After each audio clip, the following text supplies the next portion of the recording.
Today we arrive in Da Nang, better known for the millions of operations carried out by the American bomber during the war. Our destination is Hoi An, and on the way we call into a factory that produces marble sculptures carved from the stone of the adjacent mountains. The quality of the works is really magnificent, especially those horses.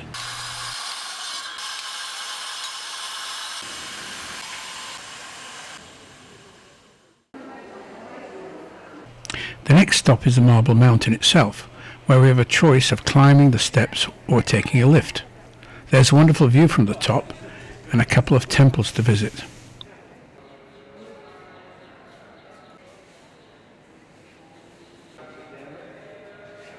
Our accommodation is at the Silk Village Hotel, a comfortable apartment accommodation with pool, and attached to this complex is the Silk Farm, a traditional cottage industry where they spin, dye and weave the thread. As we are to see, most of the fabrics for sale in the countries we visit are produced in this way. The chrysalis are dropped into boiling water, then the thread can be unwound. The methods used haven't changed for hundreds of years, and as you can see, the equipment looks that old. We are now in the UNESCO-listed historic town of Hoi An, and what a wonderful change that is from Saigon. The picturesque Japanese bridge was constructed in the 1590s to join the Chinese and Japanese quarters of the town. It remains a very well-preserved town, despite the frequent inundations of floods in the wet season. During the imperial reign, the level to ensure the royal family always looked down on their subjects. This resulted in the roads remaining dry, but the homes were flooded. Eventually the roads were lowered. Every few years they flood, so the furniture has to be suspended from roof beams. There are still a few homes surviving from the 17th century, but dry rot and termites are taking their toll. What a wonderful character. I wish I could paint him. Well, the weather is changing, and we are taking a dragon boat on the Perfume River to the Forbidden City. Now, when Hue was the capital of Vietnam, the Nguyen dynasty chose to build the imperial palace in this location. In fact, it is a citadel within a citadel. The outer one, where the population live and still do to this day, covers an area of 10 kilometers by 10 kilometers. It's enclosed by a high wall and protected by a moat, accessible by 10 gates. Now inside this, covering an area 2 kilometers by 2 kilometers, is a further citadel, the Imperial City. At its center is the purple Forbidden City, where the emperor and his family lived. Much of the structure was built in timber and has since disappeared, but the opulence is evident in the covered walkways. Over the century, many more places and gardens were built to house the Queen Mother, his concubines and eunuchs. The Vietnamese dynasties lasted until the 1900s. Now in 1968, as part of a Tet Offensive, joint forces of North Vietnamese and Viet Cong launched an attack on Hue. US troops were ordered not to bomb or shell for fear of destroying these historic structures. Nevertheless, out of 160 buildings, only 10 major buildings survived. In 1993, the city was made a UNESCO site, and the restorations commenced. Thankfully, these efforts have returned some of the buildings to their original condition.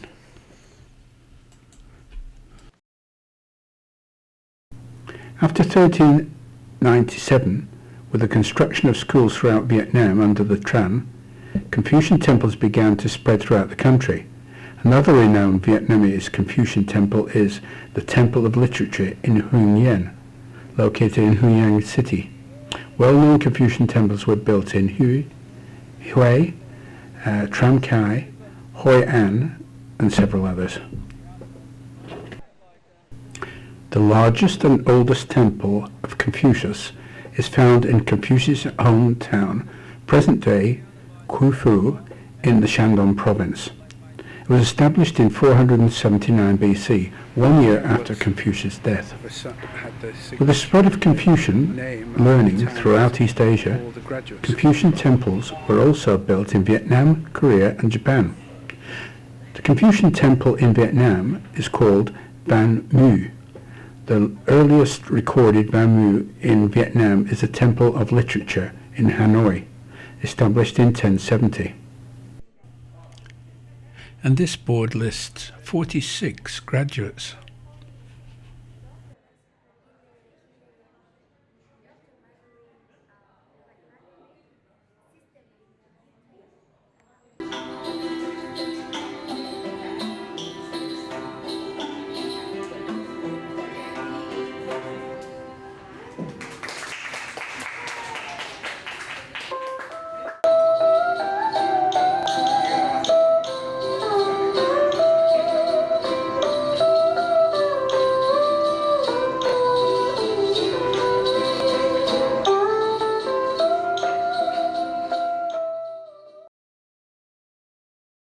Now these are the Black Hmong and the Red Zay people who live in the area and still hold out onto their unique way of life, farming the tiered rice growing terraces.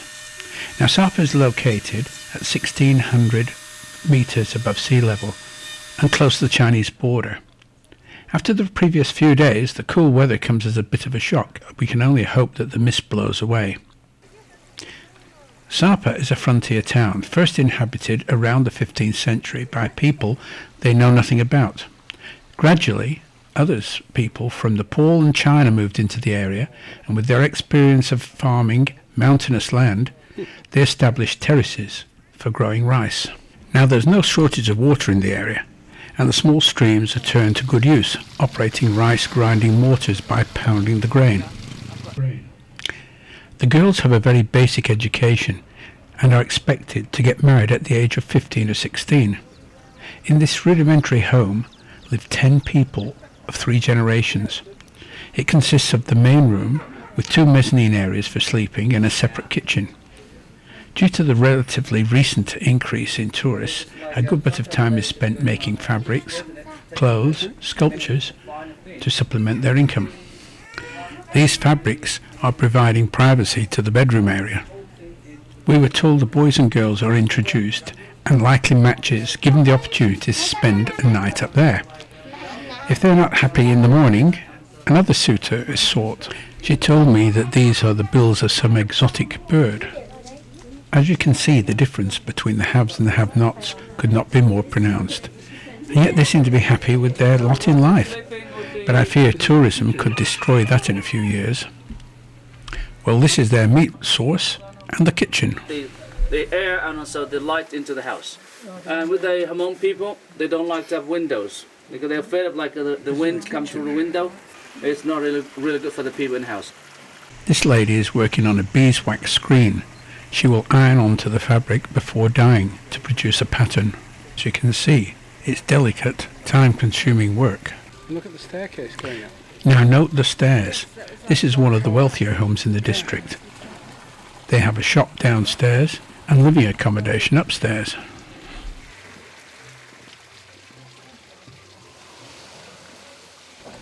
These are some of the beautiful hats, aprons and bags that they make.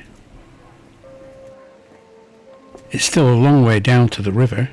Check out the bamboo, both a staple food source and building material.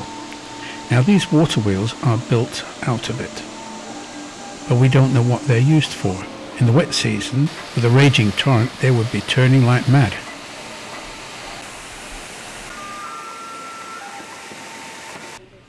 Now this is a model of Sapa village set in the gardens of our local hotel. It gives some idea of the size of the little town in those days and see what it's turned into now. The quality of the building work leaves much to be desired. I was a bit concerned of some of the things I saw. This is Sapa Catholic Church, and these ragamuffin minority kids This change in the weather has brought a break in the clouds and the Chinese tradition where the owners sit and talk while their birds sing, and a local restaurant where they cook to your selection. Now the guide program states, we will take a light trek to Cat Cat village, which happens to be at the bottom of this valley, below the clouds. Every now and again the breeze gives us a tantalizing view of our destination. It goes on to say, you will spend 2 hours on foot, which includes steps, without handrails that may become slippery after rain. And the terraces need to be maintained to ensure they don't flood and form a landslide that could destroy years of work. These girls are planting bamboo that help to stabilize the hillside.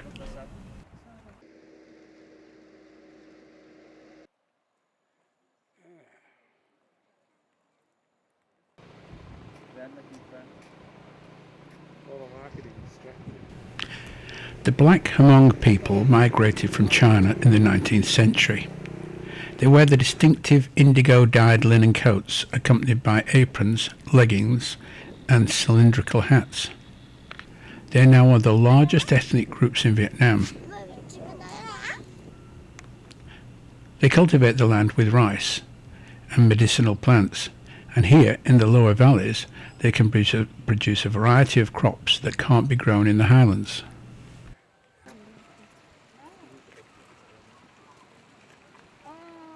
This lady joined us in Sapa and does this walk every day. She's a 46-year-old grandmother, and I think this may be her daughter and granddaughter trying to sell us more bags and beads. Well, here we are at Cat Cat Town with a restaurant that has its own salmon farm. Couldn't be fresher, could it?